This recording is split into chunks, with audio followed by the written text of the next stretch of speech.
Inflation and cost of living in Panama. The cost of maintaining a certain standard of living is influenced by inflation. When the price level rises, each unit of currency buys fewer goods and services. Therefore, inflation reflects a reduction in the purchasing power of money. The GDP deflator and CPI are price indexes that can show changes in price level. In the case of Panama, the inflation rate is influenced strongly by growth in aggregate demand. In 2013, the inflation rate was 4%, and in 2014, it dropped down to 2.6%. The CPI of Panama in 2013 was 116.42 and 119.5 in 2014.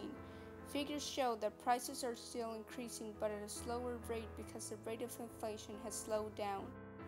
Some of the causes of the slowdown of inflation are that oil prices have dropped due to an increase in supply that wasn't accompanied by a corresponding demand. For oil importing countries like Panama, weak oil prices can support activity and reduce inflationary and fiscal pressures. Panama's economic activity remains resilient, even though real GDP declined to 8.4% in 2013, reflecting a decline in the Zona Libre de Colón due to controls of payments in Venezuela, tariffs on imports, and the decrease in canal traffic. There has been a global economic slowdown affecting trading partners and our economic performance.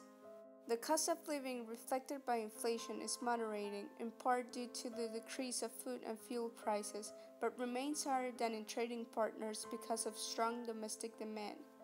A downturn in China's and U.S. economic activity decreases exports, meaning potential revenues in the Canal and Colón free zones suffer a decline.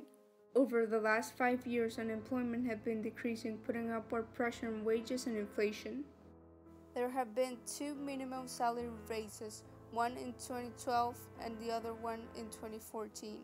On the other hand, price controls have decreased the rate of inflation.